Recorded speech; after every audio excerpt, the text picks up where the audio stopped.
Vem aí o Liderar, o Encontro Nacional de Líderes de Jovens e Adolescentes. Venha obter ferramentas que ajudarão você a lidar com os problemas dos jovens e adolescentes cristãos em diversas questões, como sexualidade, drogas, universidade, redes sociais, louvor, santidade e tantos outros dilemas e questionamentos vividos na juventude. De 5 a 7 de novembro na Assembleia de Deus, em Belém, São Paulo, com os preletores José Wellington Bezerra da Costa, José Wellington Júnior, Ronaldo Rodrigues de Souza, José Satírio dos Santos, Raul Cavalcante, Pastor Lelis Marinho, Milton Didini, Joari Josué Carlesso, João Barbosa, Arnaldo Sena, Jamiel Lopes, Luaran Lins. Participe, monte sua caravana e venha para o Liderar, o Encontro Nacional de Líderes de Jovens e Adolescentes. Inscreva-se agora mesmo no site www.editoracpad.com.br/Encontro de Líderes.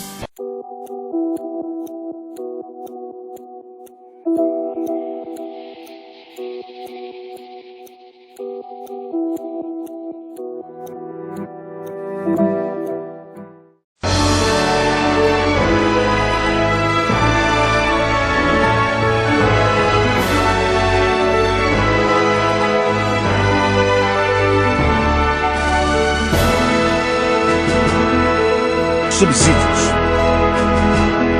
Lições bíblicas. Jovens. Lição 5. Relacionamento com pessoas difíceis.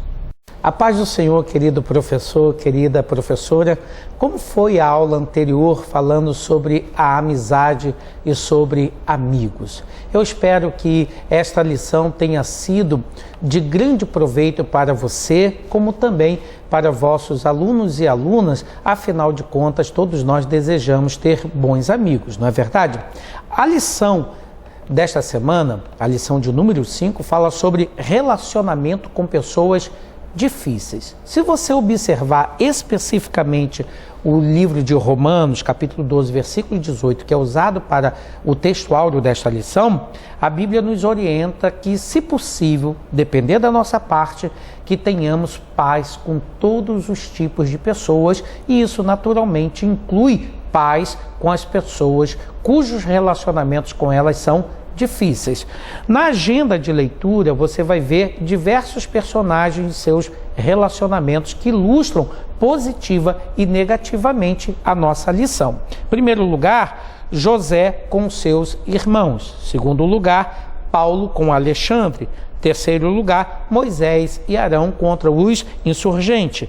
Em quarto lugar, Paulo e Barnabé. Em sexto lugar, João e Diótrefes. Em sétimo lugar, o conflito familiar entre Abraão e Ló. Você vai perceber que dentro desses conflitos que aqui estão, alguns foram motivados não diretamente pelos dois personagens, como o caso Abraão e Ló davam-se muito bem, mas foi uma intriga entre os seus pastores que acabaram afastando os dois. Você vai observar que Diótrefes e João tinham uma intriga justamente porque um não recebia os evangelistas itinerantes do outro, e assim houve o conflito dentro dessa relação. E já o caso de José, como também dos seus irmãos, estava ali envolvido uma grande inveja. Nesta lição, nós vamos tratar sobre o relacionamento com pessoas difíceis. A lição está distribuída em 3 tópicos: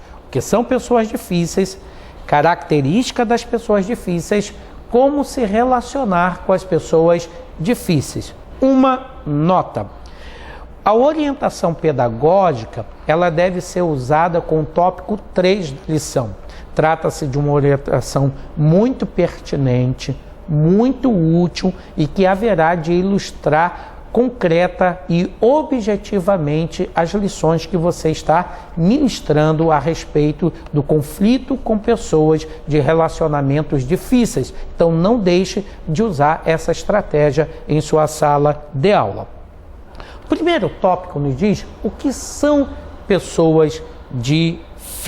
Em primeiro lugar, aqui nós temos pelo menos 3 metáforas para ilustrar pessoas difíceis. A primeira delas, a do porco espinho. O porco-espinho por si só é um animal muito dócil, mas quando ele se vê acuado e em perigo, ele incha e, portanto, lança os seus espinhos sobre o seu oponente. A segunda figura é extraída do conceito popular, do fio desencapado. Não é isso? Você lembra do conceito que fulano é um fio desencapado ou que fulano é um pavio curto? Então, todas essas três metáforas ilustram, na verdade, como são as pessoas de relacionamentos difíceis. Elas estão prontas para explodir. Elas estão prontos para lhe dar um choque, elas estão prontos para lhe atingir com os espinhos da sua personalidade peçonhenta. Então, na verdade, os conflitos dentro dos relacionamentos, eles existem, como já disse em outras ocasiões. E é claro que esses conflitos, eles fazem parte dos relacionamentos e, consequentemente, eles, quando são considerados positivamente, eles levam à maturidade emotiva e relacional, principalmente dentro do convívio humano.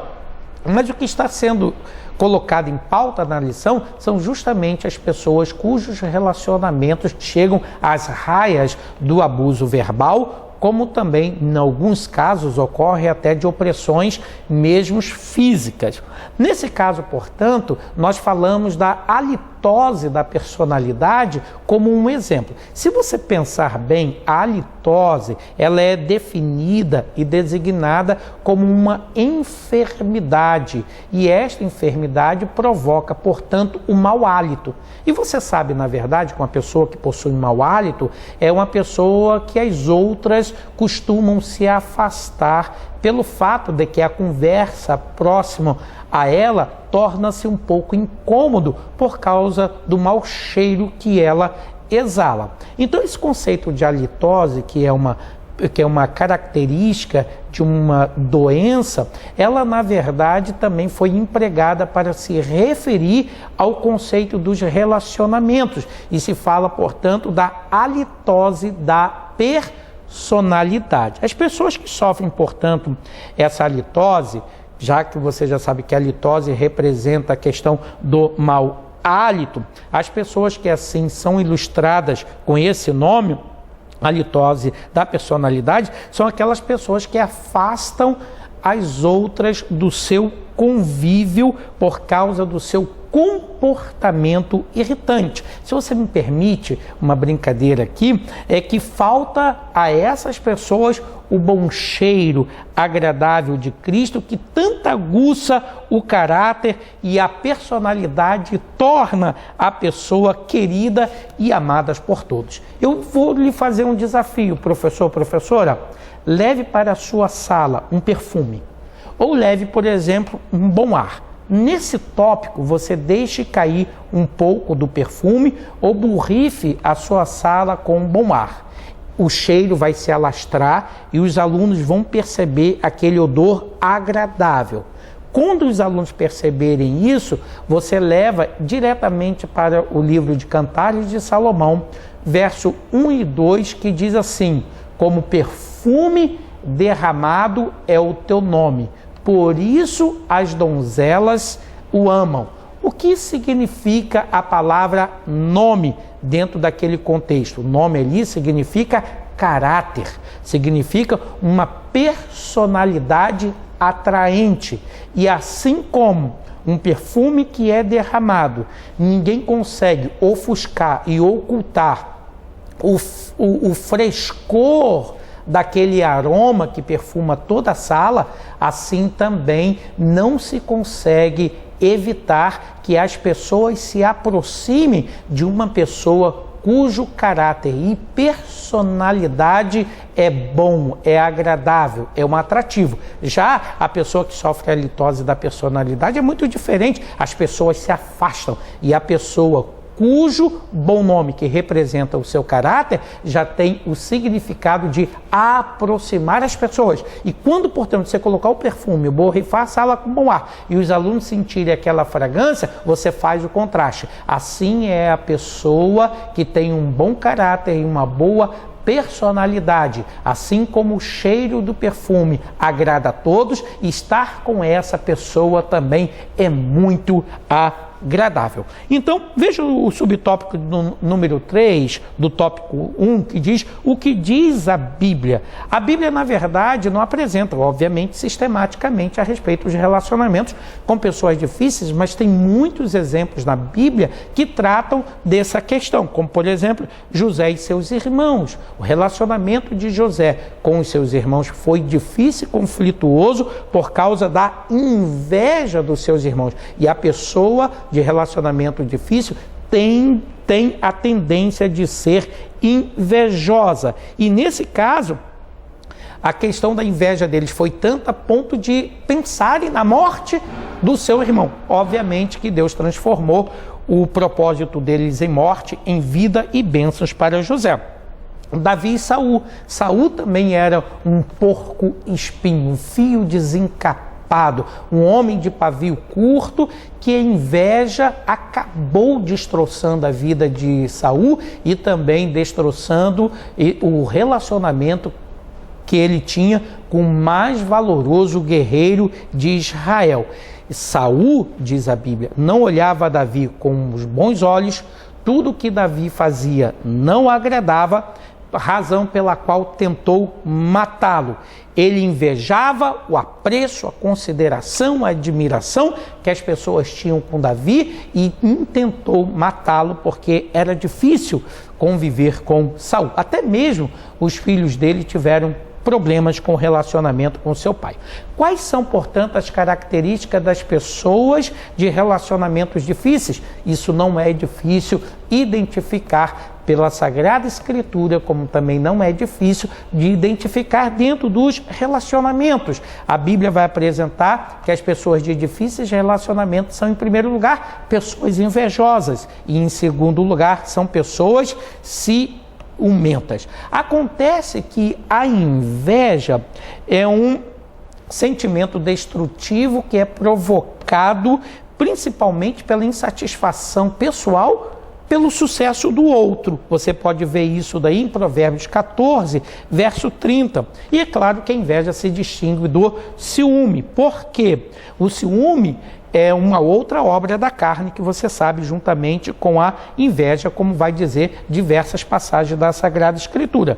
Mas a pessoa que tem ciúme, por exemplo, a pessoa tem ciúme daquilo que é dela. E o invejoso, ele tem inveja daquilo que pertence ao outro.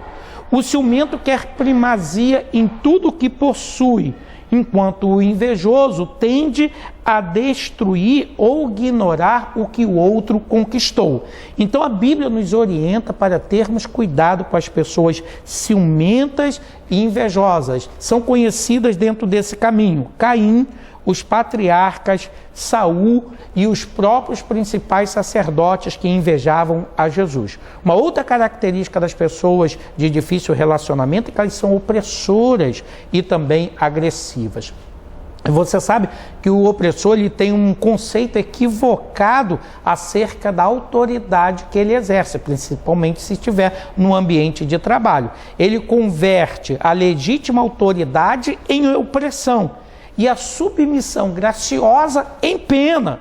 Na verdade, quando você olha para essa característica das pessoas de difícil convivência, ela tem o aspecto de serem opressivas e agressivas. E esta agressividade, por exemplo, ocorre com as hostilidades que são efetuadas contra as pessoas. Então, elas também são murmuradoras e mexeriqueiras. Por fim, como você deve se relacionar com essas pessoas? Entenda, ninguém é perfeito. Todos nós somos imperfeitos e, por isso, dependentes da graça de nosso Senhor e Salvador Jesus Cristo. Desse modo, portanto, nós precisamos, qualquer pessoa, que o seu caráter e a sua natureza seja transformada pela obra transformadora do Espírito Santo. Isso é uma obra divina. Todavia, eu devo também me esforçar para se tornar uma pessoa melhor, aprofundando e melhorando o meu caráter, as minhas emoções e os meus relacionamentos com o outro. Então não posso, e você não pode tentar transformar as pessoas de relacionamentos difíceis. Geralmente essa pessoa não sabe dominar a si própria e possui uma visão distorcida do outro e até mesmo de si, do próprio Deus. Ela se apega, mesmo sem o saber, a fatores psicológicos de sofrimento e desassossego. Veja o caso, por exemplo, de Saul. Ele tinha um reino para se preocupar, tinha uma família para cuidar e estava tentando matar a Davi, em vez de governar o seu reino e cuidar da sua família. Ele já estava sofrendo problemas psicológicos muito profundos e ele já não sabia distinguir entre manipulação e opressão das pessoas que estavam ao seu redor. Então, nesse caso, não tente transformá-lo. Terceiro lugar, cuide de si, mas não se esqueça do outro. Você deve discernir as suas ações por meio das Escrituras, que nos serve como espelho, e avaliar o seu caráter e a sua personalidade de acordo com as virtudes teologais da Sagrada Escritura, segundo as virtudes que a Bíblia nos ensina, segundo o fruto do Espírito Santo que Deus nos concedeu. Então, cuidar de si é uma condição indispensável. Desejar o melhor para si mesmo, no entanto, sem desprezar o interesse e o desejo que o outro também tem. Nesse caso, o que você deve fazer? Seguir a sua vida adiante. Não procurar transformar essas pessoas e buscar sabedoria e prudência para relacionar-se com elas corretamente. Professor, você não pode ser uma pessoa de difícil relacionamento. Os alunos gostam de conviver com você, de estar com você. Você é uma pessoa agradável? Durante essa aula, tudo isso será posto à prova. Deus lhe abençoe em nome de Jesus. CPAD, 75 anos. A editora da Escola Dominical. CPAD, vem crescer com a gente.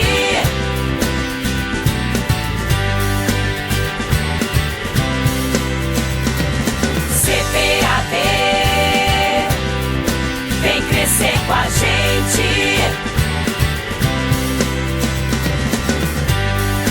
CPAD, vem crescer com a gente.